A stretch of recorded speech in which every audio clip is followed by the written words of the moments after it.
Hi guys, I'm Laura Vitale. On this episode of Laura in the Kitchen, I want to share something with you super quick and super easy, but something that we absolutely love around here. I am a big fan, all of us are, of restaurant style salsa.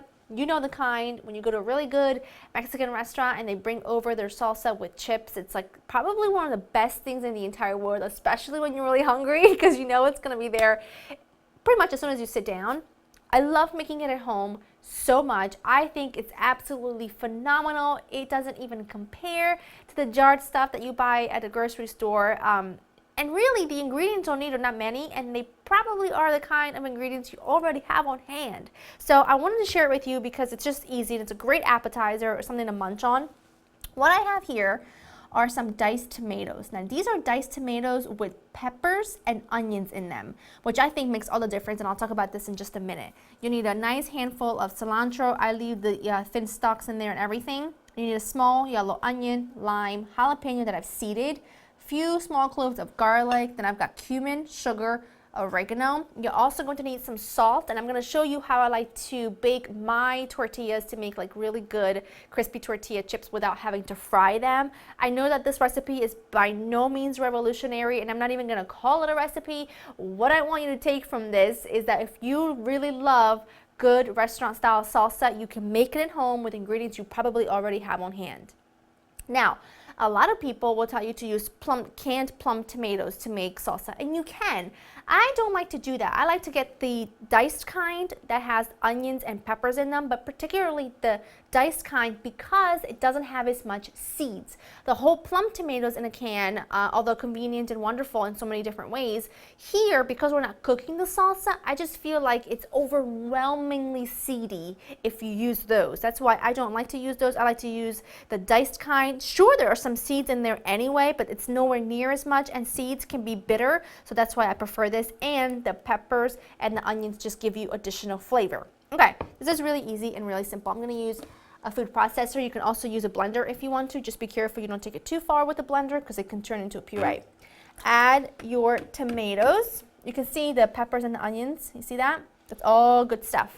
Then you need cilantro, coriander, whatever you call it.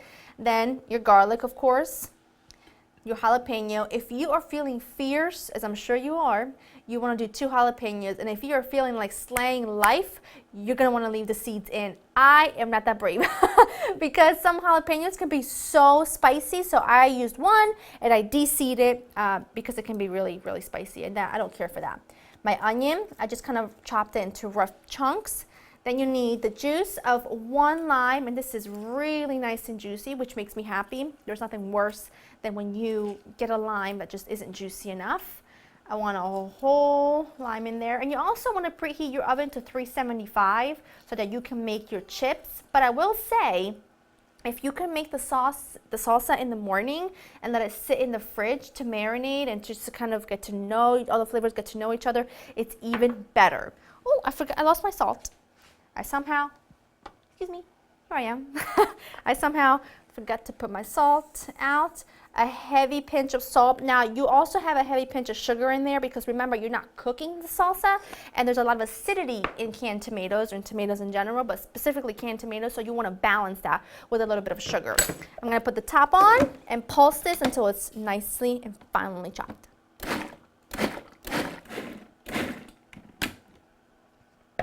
Perfect. Okay, I'm going to put this into a large bowl. And now, like I said, at this point, you really want to pop this into the fridge for a while because it just gets better and better as it sits. Get it all out of there. And I want you to see the gorgeous consistency. Look at that.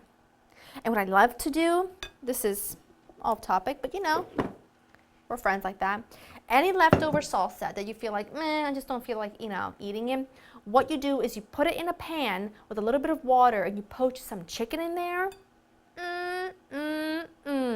That chicken will be so wonderful. I might have to make, do you want a recipe on that? Let me know because it is so good. Okay, salsa is done. I'm going to set this aside. Now, my chips is sort of a cheat chip. Now, traditionally, when you go to a really good restaurant, you know they give you where I go anyway, they give you a basket of fried chips, nice and hot and salty. Oh, so good. But At home, I really try not to fry unless I absolutely have to. It's not something I do often. So this is what I love to do with my leftover corn tortillas. I take each corn tortilla, I brush each side with a little bit of veg oil. Vegetable oil is best, otherwise it's got a really strong flavor. And I kind of stack them like this because it makes it easier to cut, like so.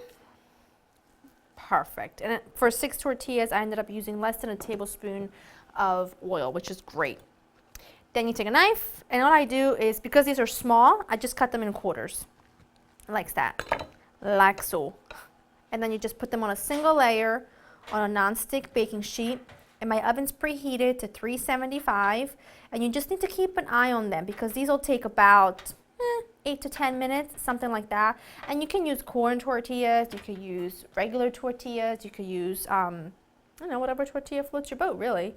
It's your life. Whatever you like, you eat, whether it's whole wheat, white corn, yellow corn, regular. The world is your pickle.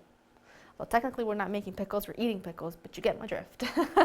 I'm just gonna pop these into the oven until they crisp up a bit, and then I will show you what they look like when they are done.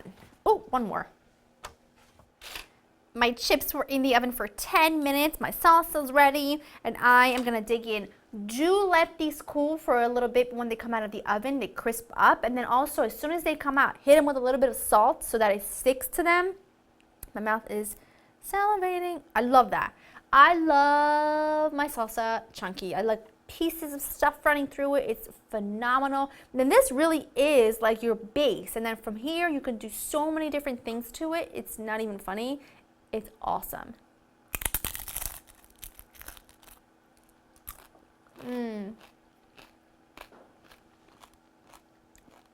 This is happiness right here. I like to serve it in a bigger dish. This is perfect for Joe and I. Put some chips in here. You've got your limes if you want a little extra lime for your salsa or for your margarita. Whatever your heart desires. I'm going to go back in for seconds because like I said, this is just for Joe and I. And it is amazing. I hope you love it. I hope that you make a big bowl of it this weekend for your friends when they come over. You don't have to go through the trouble of baking your own chips. I just always happen to have tortillas on hand, either in the pantry or in the freezer, so it's easy for me to throw them together on a weeknight. Get a nice big bag of really good quality chips, make some restaurant style salsa, make some margaritas, whether they're virgin margaritas or regular margaritas. I actually have both recipes on my website already. And just have an awesome time. It is the season of chips and dips and fun stuff on the patio in the backyard is here, and I want you to take full advantage of that. Go to laurainthekitchen.com for this recipe along with many, many, many, many others. Let me know what kind of salsa is your favorite. Perhaps I can make it here very soon, and I'll see you next time. Bye.